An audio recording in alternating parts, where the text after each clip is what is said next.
this is Catherine from Accelerated Reader. Today, I will be reading Traveling Tessa, Book 1, written and illustrated by Carrie, Crawford, Martinelli. Before I begin reading, I would like to give a big thanks to the author for sending me this book to read on my channel. In the description below, I have included links where you may find and purchase this book. Don't forget to like and subscribe. Traveling Tessa, Book 1, Iceland. To the child in all of us, may our adventures never end. It was at the very end of Sunday and the very beginning of Monday when the air turned slightly colder, the trees grew gradually brighter, and the nights felt endlessly longer. To most, it was just the turn of the week, the clocks shifting from night to day. But to one little girl, it marked the return of someone who had gone away a long, long time ago. Someone who promised to come home as soon as summer had retired for the year, leaving autumn to run its bittersweet course. Tessa sat at the window of her small cottage, trying to make out the faraway shapes in the horizon, as the sun rose slowly over the fields surrounding her house. The first morning of fall at last was upon her. She had marked this day in the calendar that hung in the kitchen with a bright red pencil a long time ago, and waited patiently through each colorful day of spring and each lazy day of summer, secretly hoping the seasons would decide to cut themselves short just this once and allow autumn to arrive early. And now that very day had finally arrived.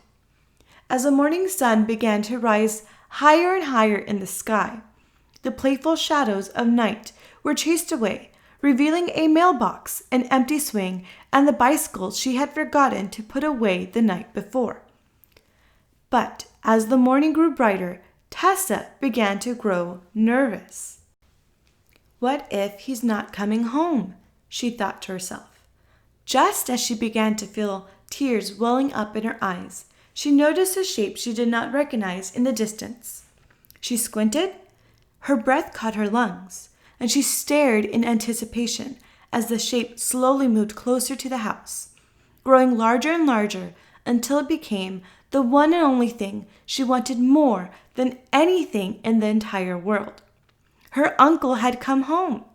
Tessa sprung from her perch and swung the front door open wide. The sun poured in at an angle, causing the world to glow brightly before her eyes could adjust on her uncle's smiling, familiar face. He stepped over the threshold and grabbed her, lifting her high into the air, his laughter and her squeals of excitement reverberating into a symphony of joy, eventually drawing Tessa's mother and father into the room to see what all the fuss was about. "You're home!" Tessa's mother shouted, happily, running over to give her brother a hug as he placed Tessa gently on the ground. "It has been quite a while," Tessa's father smiled and held out his hand in greeting. "It feels as though I've been gone a lifetime," started Tessa's uncle, "but also as if I left only yesterday. I have seen many places and yet so few. There is still so much to see in this world." He moved across the room and set down his bag, taking a seat on the sofa. He looked around and drew in the sweet scent of family, of belonging, of home. He sat in silence for a moment, and his mind seemed far away, his expression empty yet peaceful. When he finally snapped out of his trance, Tessa noticed an unusual sparkle in his eye. She watched closely as he bent down and unzipped his bag, pulling out a large, wrapped bundle. He motioned for Tessa to come sit next to him, and she hurried over excitedly as he handed her the surprise. "I came across this over the course of my travels. I knew immediately he was meant to be with you." He smiled and watched as she tore the tissue paper apart, eventually holding up a fuzzy stuffed bear. Tessa studied the present for a moment in her arms, taking in his soft brown fur, floppy arms, and black, beady eyes that seemed to stare right into hers. She felt there was something different about this bear. His expression seemed watchful and curious, and somehow she knew as long as she held him, she would always be safe. "His name is Mr. Bear," she announced, breaking her gaze away from the gift to smile gratefully at her uncle.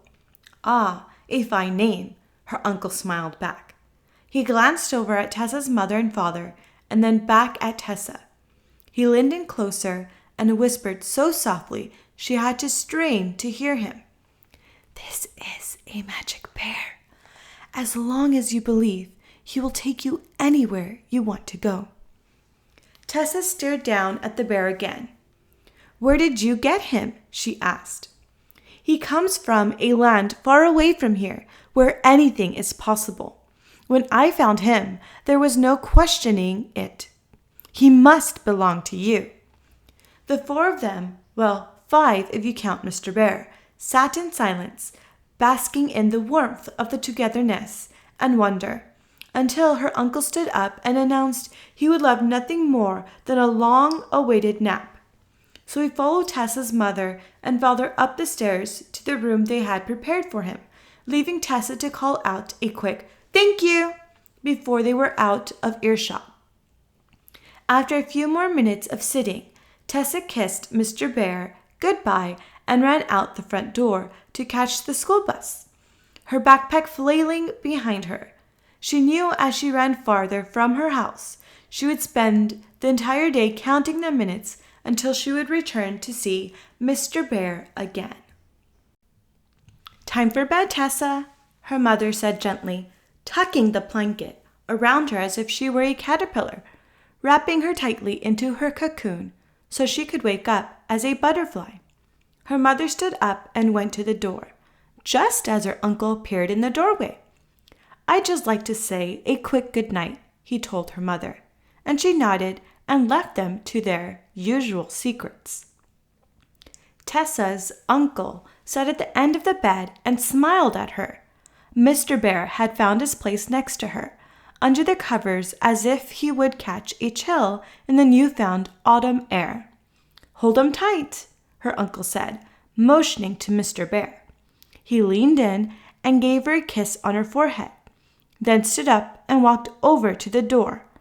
As he turned off the light, he said quietly, "Remember, anywhere you want to go." And he shut the door slowly behind him, leaving Tessa to dream about the world and the feeling of endless possibility. Tessa lay there in the dark, thinking about her new companion. She put her arm around Mr. Bear and hugged him to her. "And which part of the world are you from?" she asked Mr. Bear silently. "Are you sad to be away from home and family? Do you want to go back?"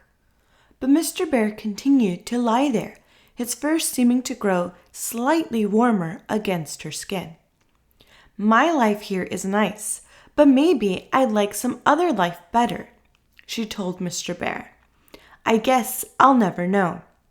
And with that, her eyelids grew heavy, her mind blank, and her room dark. It was at that first twinkling of sleep, when one leaves the present moment behind and enters a land free from clocks, rules, and tediousness, that Tessa's life changed forever.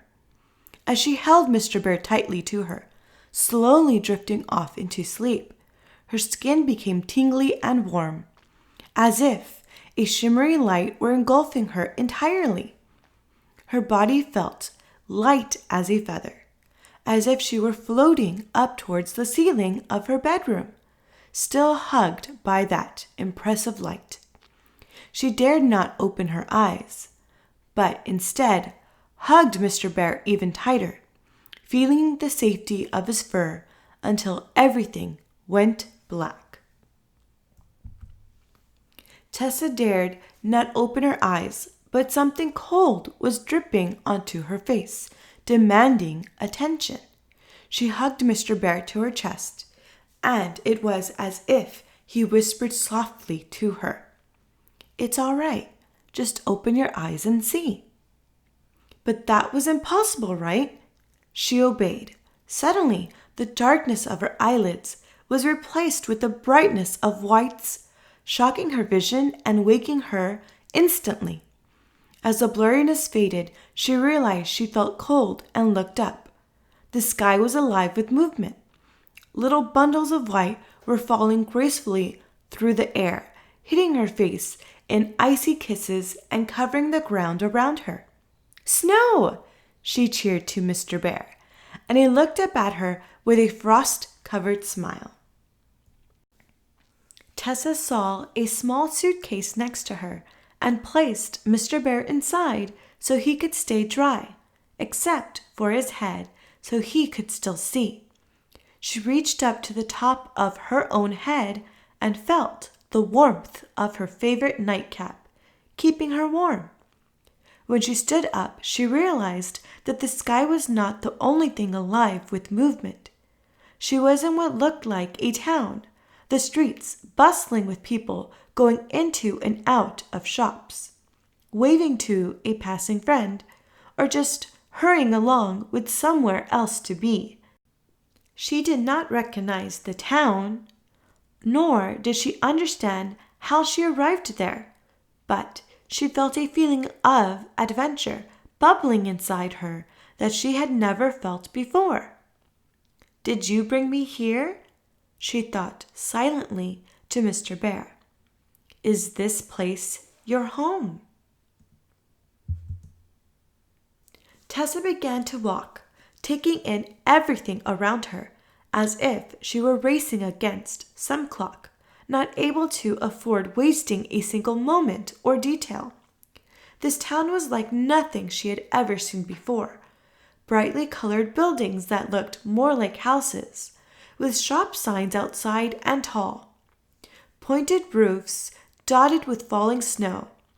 The slanted narrow streets were filled with life, yet to Tessa they felt strangely quiet. The air she breathed in was crisp and clean, as if all air was born in this place before setting off for somewhere around the world. The sky felt low, heavy with snow waiting to fall. She felt like she could reach up and skim its cold surface with her hand. It was as if Tessa had gone to bed and awoke inside a snow globe, a perfect little town one can view through the glass, yet never actually touch. But she had somehow entered a winter fairy tale, and her mission was to figure out where she was and why. Suddenly, Tessa turned a street corner a little too sharply and found herself smacking into something, throwing her back down onto the sidewalk and launching Mr. Bear high into the air. Stunned, she looked up to see the equally stunned face of a young boy staring down at her. A moment passed, and when he realized what had happened, he reached out his hand and helped her to her feet. "I'm so sorry, I didn't see you," he cried, clearly embarrassed for knocking down a stranger. "It's okay," Tessa assured him as she brushed snow off her dress, adjusted her nightcap, and put Mr. Bear gently back into his suitcase. She studied the boy. He seemed to be about her age, with dark, messy hair and kind blue eyes. She smiled at him and introduced herself. "My name is Tessa," she said, and then motioned to her suitcase. "And this is Mr. Bear." "Nice to meet you both," he smiled back and then continued. "I'm Victor. I'm sorry I ran into you. I was rushing to get to the harbor." "It was really okay, Victor," Tessa repeated. "I wasn't paying attention. What's at the harbor?"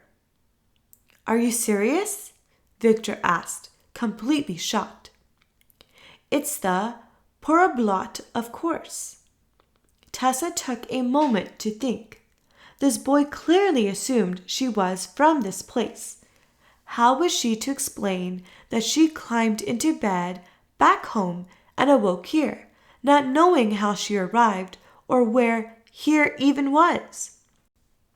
She thought about what her uncle would do. Honesty is always the best policy, Tessa, she could hear him say. It saves everyone time. Tessa took a deep breath. She knew what she had to do. So, I don't know what a Poroblot is, she started, and that is because I am not from here. I went to bed last night in my home, and something strange happened just as I was about to fall asleep. And then I found myself here, and I don't know where here even is.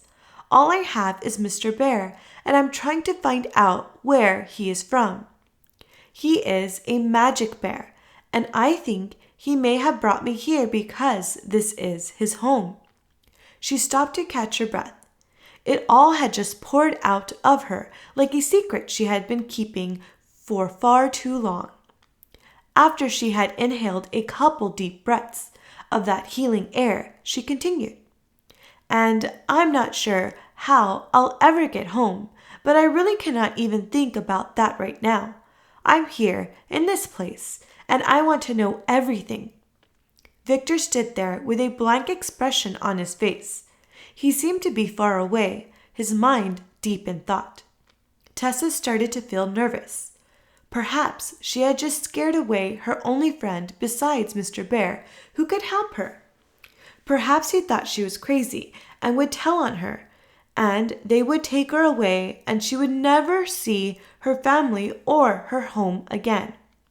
She felt tears starting to form in her eyes, their saltiness hot against the icy winter air. She fought them back with all her strength. After what felt like forever, Victor cleared his throat and began to speak. "Well then," he said, and his eyes began to sparkle with excitement and the reflections of dancing snowflakes. "We had better get started." Tessa chased Victor up narrow street after narrow street, Mr. Bear flailing behind her in his suitcase. Every so often Victor would look back to make sure she was keeping up, laughing with a huge smile on his face. Tessa could barely hold in her own excitement. Once Victor had trusted her fairy tale, she felt like she could finally begin her adventure. The idea of getting home would creep into her head from time to time, but she would push it away by catching a snowflake on her tongue or giving Mr. Bear a quick kiss on his furry head. She loved her parents very much. She loved her home and her friends and her life. But sometimes she was quiet, the kind of quiet that is only on the outside, because on the inside her mind was constantly racing with ideas and thoughts and dreams. At school, she would listen to her teachers, sit with her friends, but she sometimes felt like an outsider, not being able to ask the question she truly wanted answered. What makes me me? As the colorful shops passed by her in a blur, she knew she wanted to see as much of the world and meet as many other children as possible. Maybe if she understood what makes Victor who he is in this winter wonderland, she would better understand herself when she's back home in her cozy warm bed. Suddenly, Victor stopped, and it took all of Tessa's strength to stop before running into him again. The two of them stood there at the end of the street, panting and trying to catch their breaths, greedily sucking in cold winter air. "Look!" Victor finally managed to shout as he pointed straight in front of them. Tessa followed his instructions and soon found herself staring at one of the strangest looking buildings she had ever seen. It was so tall, extending high into the air and ending in such a sharp looking point. Tessa was afraid it would poke a hole in the sky and they would be covered in a huge blanket of snow. But perhaps the most unique thing about this building was how narrow it was, starting off on its sides as small vertical slabs of what looked like concrete, and slowly getting longer and longer until it became the face of the building extending up into the sky.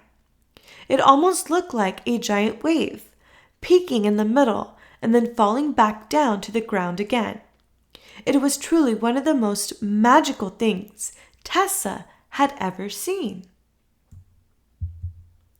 "This is our church," Victor explained after they had both taken some time to take in the impressive sight. It was designed to look like when lava cools on rock, because our country was built on cooled lava. Tessa's eyes grew wide. "Volcanoes created your country?" she asked. "Basically," Victor laughed.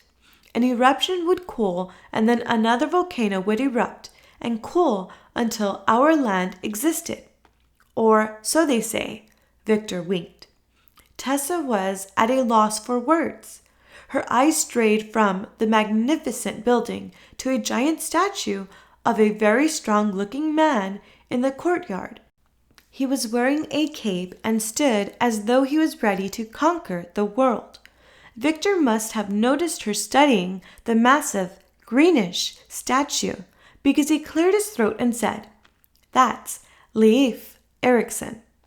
"Who is that?" Tessa asked, slightly embarrassed because this boy, who appeared to be her own age, knew so many different things.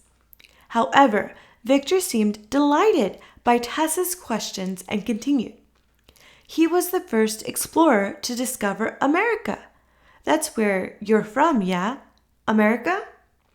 Tessa smiled and nodded her head, giving a quick glance back to Mr. Bear, almost as if to see if he were nodding too.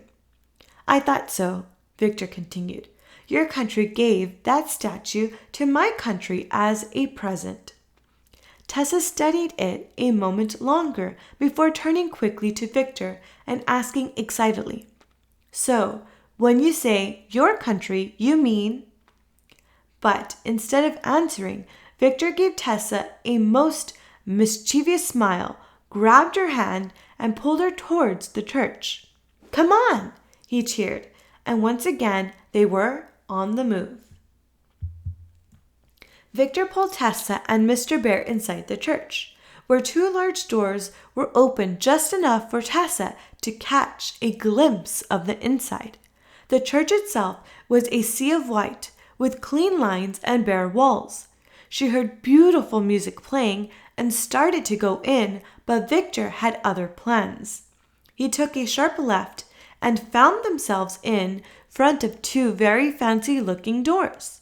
Tessa watched curiously as Victor pushed a little button. A couple of chimes sounded, and she slowly realized what was happening. She could feel fear beginning to bubble in her stomach and slowly creep up towards her throat. "This is an elevator, isn't it?" she asked slowly. And as the doors opened and Victor dragged her inside, he gave her another one of his mischievous smiles. "Yep, we are going to the top." Tessa's fear of heights had played a starring role in most of her nightmares since she was very young. She was not sure why, but the higher up she went, the more afraid she became. Her knees would get weak and start to buckle, and she would feel herself get very hot.